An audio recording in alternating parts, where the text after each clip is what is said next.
Shalom et bienvenue de retour en Israël avec Aline. Aujourd'hui, nous sommes à Gath, une ville biblique gigantesque où vivaient les Anakim, une des races de géants de la Bible. C'est aussi d'ici que venait Goliath, le grand guerrier philistin, et de nombreuses fouilles archéologiques ont été effectuées sur ce site, mais elles ont ensuite été volontairement fermées et cachées au public. Donc, nous avons beaucoup de choses à découvrir dans cette ville de nos jours. Alors, si vous êtes prêts, commençons.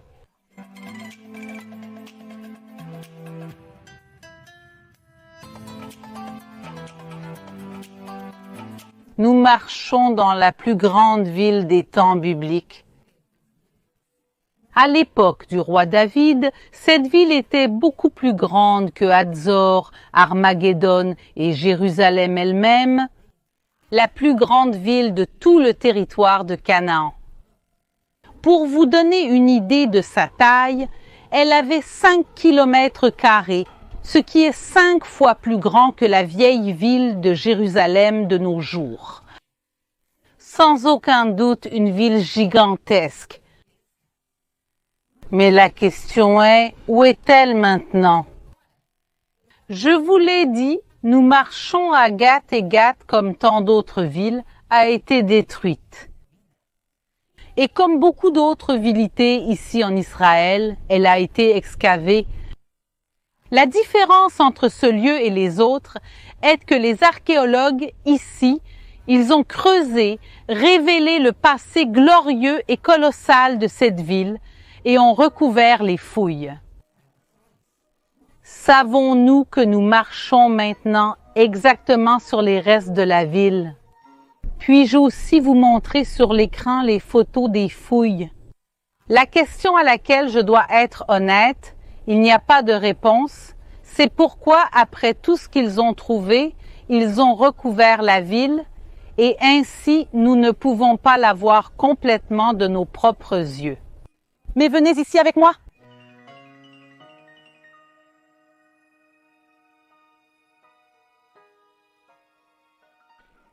Regardez ici les fouilles. Ceci est une preuve que les fouilles continuent. Alors les archéologues sont venus ici, ont creusé, analysé, ils ont mis ces tissus, ces bâches blanches, à la fois pour protéger le lieu et aussi pour que les gens n'aient pas un accès libre à lui et probablement dans peu de temps, ils vont venir ici prendre la terre et couvrir tout ce lieu. Mais regardez ici clairement les restes de la ville biblique de Gath et de ces constructions qui, pour la plupart d'entre elles, elles ont été faites avec des briques d'argile séchées au soleil, qui était une technique très courante à l'époque des Philistins et des Cananéens.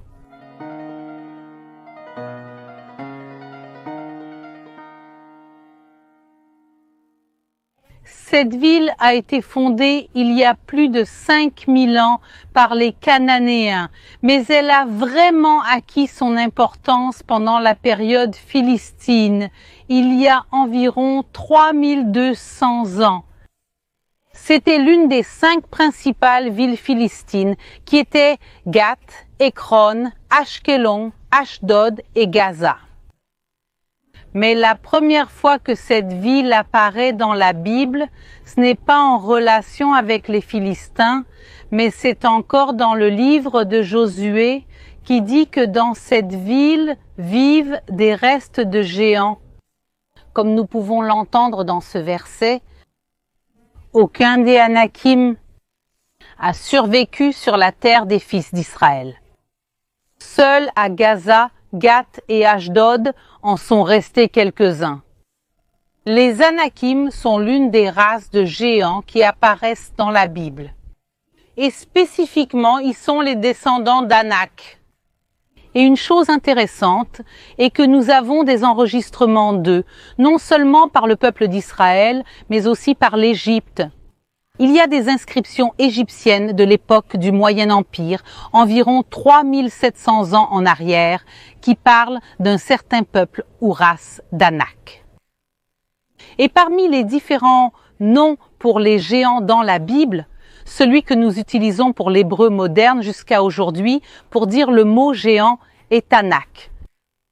Et justement, la connexion de cette ville ou de la ville qui existait ici avec les géants va se rapporter à l'histoire dont nous allons parler dans un instant, qui est l'histoire du géant Goliath.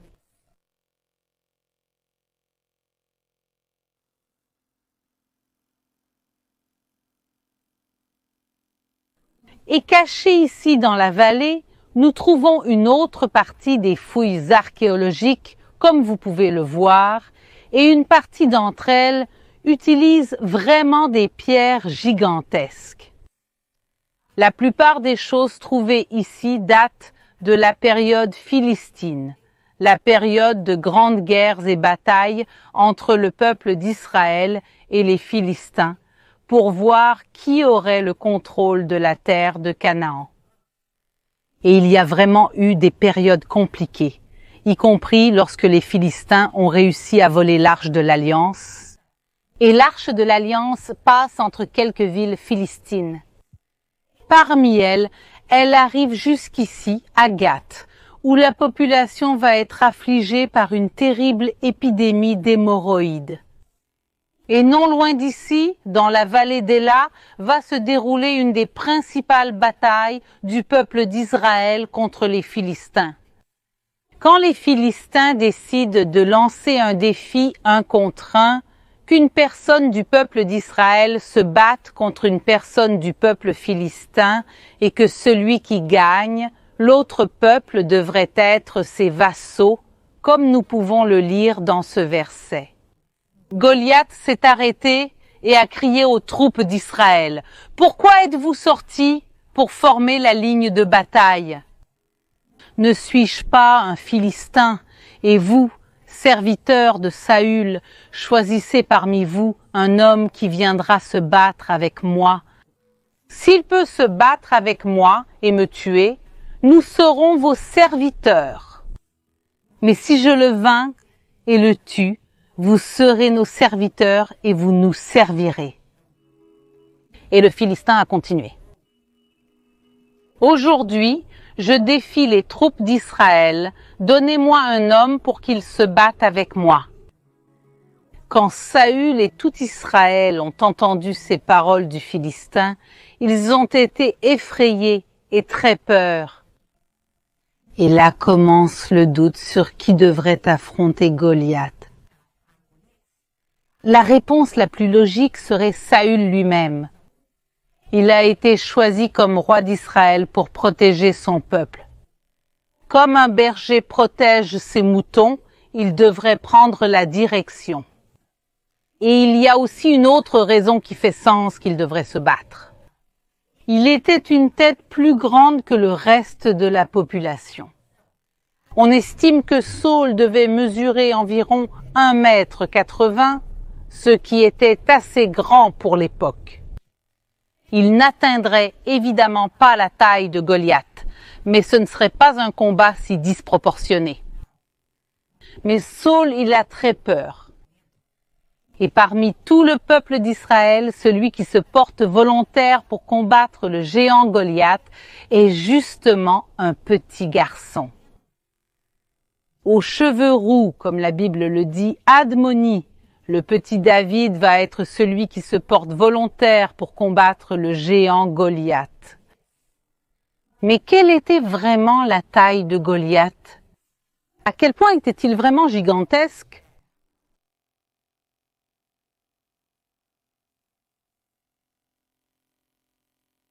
Une des choses dont nous sommes sûrs à propos de Goliath, c'est qu'il vivait ici, dans la ville de Gath. Et juste à la fin de la ville, il y a un ruisseau. Ce ruisseau s'appelle le ruisseau d'Éla ou ruisseau du chêne et il traverse la plaine et arrive jusqu'au lieu de la bataille entre David et Goliath. Je trouve très impressionnant comment le destin de David et Goliath sont connectés de tant de façons. Parce que de ce ruisseau, bien plus loin, mais de ce même ruisseau, c'est là que le roi David prend les cailloux, les pierres qui vont être utilisées pour tuer Goliath. Comme vous pouvez le voir, la rivière est sèche pour le moment, car c'est une rivière intermittente. L'eau ne coule ici que pendant l'hiver.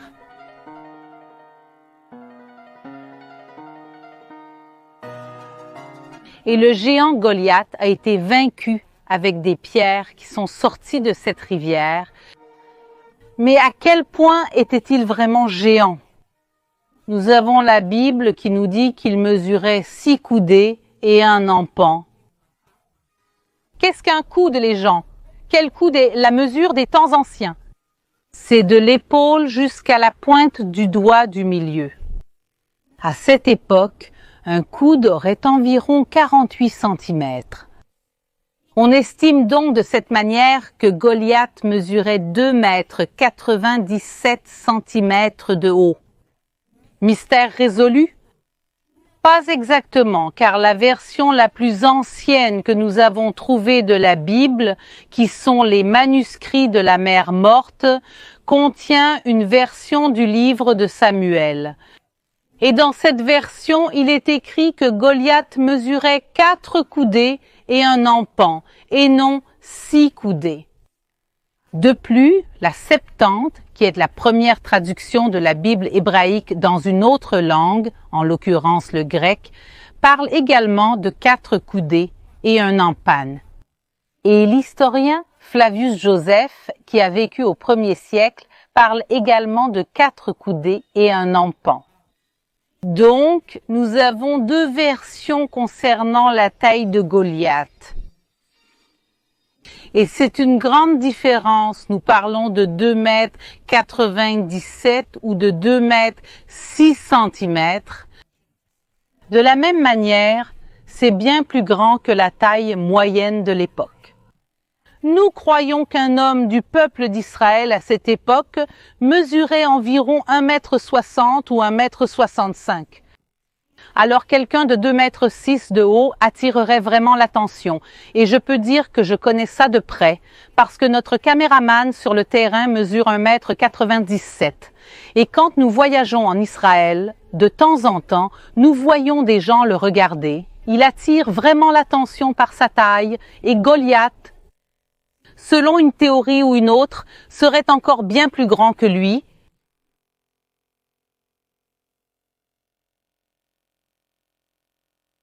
Après tout, Goliath mesurait-il un peu plus de 2 mètres de haut ou un peu moins de 3?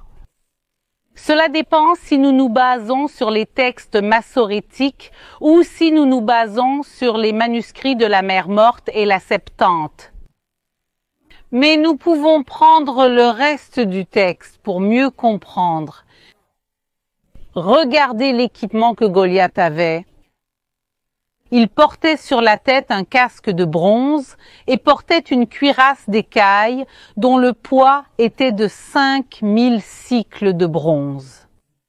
Et il portait des jambières de bronze sur ses pieds et un bouclier de bronze entre ses épaules. Et la hampe de sa lance était comme l'essieu du tisserand, et la pointe de sa lance pesait 600 cycles de fer, et son porte-bouclier marchait devant lui. Seule la cuirasse de Goliath pesait environ 5000 cycles de bronze. On parle ici d'un poids entre 55 et 70 kilos. En plus de tout le reste de l'armement, la question est de savoir quelle taille une personne devrait avoir pour pouvoir porter tout ce poids. Cela nous montre aussi pourquoi le peuple d'Israël avait si peur de Goliath. Ce n'était pas seulement à cause de sa taille, qui était bien au-dessus de la moyenne, mais aussi à cause de tout son équipement, armure, lance, de tout ce qu'il avait et de son entraînement militaire, puisqu'il était guerrier depuis sa jeunesse. Et une chose que nous trouvons ici dans les fouilles archéologiques plus au nord en Israël, ce sont précisément des lances gigantesques. En 1962, un agriculteur travaillant à Kfar Monash a découvert par hasard un trésor caché contenant plus de 800 pièces de métal datant d'environ 5000 ans avant le début de l'âge du bronze, qui est précisément l'époque où la Bible parle de l'existence de géants. Et parmi les nombreuses pièces trouvées, celles qui ont le plus attiré l'attention sont celles-ci. Ce sont des lances gigantesques. La plus petite mesure 33 cm et la plus grande 66. Elles sont beaucoup plus grandes que les lances communes de cette époque. Et pour une personne de taille moyenne, il serait très difficile d'utiliser ces lances pour chasser ou pour se battre. Mais une chose que nous savons, c'est qu'elles n'ont pas été faites uniquement comme des pièces décoratives, mais nous voyons clairement des signes de leur utilisation. La question est, qui avait la force d'utiliser de telles lances gigantesques il y a 5000 ans? Nous pouvons également comparer la taille de Goliath avec d'autres personnages bibliques. Par exemple, Og, le roi de Bachan, qui est descendant d'une autre race de géants, appelée les Réphaïm. Et on estime qu'il mesurait entre 2 mètres et 74 mètres de haut, ce qui ne serait pas si différent de la taille de Goliath s'il mesurait vraiment près de 3 mètres. Et nous pouvons comparer sa taille avec celle d'autres personnes des temps modernes. L'homme le plus grand vivant aujourd'hui s'appelle Sultan Kosen et mesure 2,51 m et l'homme le plus grand enregistré à l'époque moderne était Robert Wadlow qui mesurait 2,72 m, ce qui est presque la taille maximale de Goliath. Et Goliath n'était pas le seul géant de cette ville. Nous savons qu'il y avait ici des descendants des Anakim. Mais à l'époque de Goliath, il y avait au moins 3 autres géants qui se battaient contre le peuple d'Israël. Il y a eu aussi une autre bataille à Gath, où se trouvait un homme de grande taille qui avait 6 doigts à chaque main et 6 autres à chaque pied, 24 en tout, et lui aussi était issu du géant, et il insultait Israël. Cependant, Jonathan, fils de Chiméa, frère de David, le frappa. Ces 4 sont nés du géant à Gath et sont tombés par la main de David et par la main de ses serviteurs. Quelle était la récompense que le roi Saül donne à David pour avoir vaincu le géant Goliath? David reçoit trahison et jalousie. Saül a très peur du roi David car le roi David est aimé par le peuple et il a peur que le peuple préfère David comme roi à lui. Et c'est pourquoi il poursuit David qui doit fuir avec ses hommes. Et de tous les endroits où il pouvait se cacher, il choisit précisément de venir à Gath, la ville de ses ennemis, une ville philistine, la ville de Goliath. Et quand il arrive ici, ils le reconnaissent évidemment comme le jeune homme qui a vaincu Goliath. Et puis David réalise qu'il a fait une erreur cette fois, mais comment allait-il sortir de cette situation? Il était littéralement entouré de Philistins. Et il n'était pas venu prêt pour la bataille, il est venu en tant que fugitif. Et ce qu'il fait, que l'on pourrait appeler un plan fou, c'est littéralement de faire le fou. Il commence à baver, sa barbe devient mouillée et il commence à se gratter et à frapper les murs et les portes de la ville. Et alors, le roi de Gath regarde et dit « Oui, c'est David, mais j'ai déjà assez de fous dans ma ville, et il laisse David partir. » Alors c'est la façon inhabituelle de David de s'échapper de Gath. Et plus tard, il retourne encore une fois à la ville, mais cette fois avec ses hommes, et il sera effectivement accueilli par le roi de la ville en tant que David. Mais nous voyons encore une fois comment l'histoire de Goliath et de David sont entrelacées dans cette ville.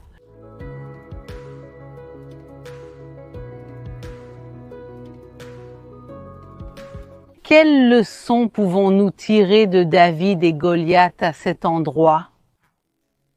Nous pouvons voir que Goliath était un géant. Entre 2 et 3 mètres de haut, une personne extrêmement forte, avec une formation militaire, les meilleures armes que l'époque avait à offrir. Mais le vainqueur de la bataille a été le petit David, parce que David avait Dieu à ses côtés et le reste n'importe vraiment pas. Et aussi Gath, la ville de Goliath, la plus grande ville de toute la terre de Canaan à cette époque, disparaît. Et on ne peut pratiquement pas la voir de nos jours. Et ce qui a été peu fouillé et révélé est en train d'être recouvert à nouveau.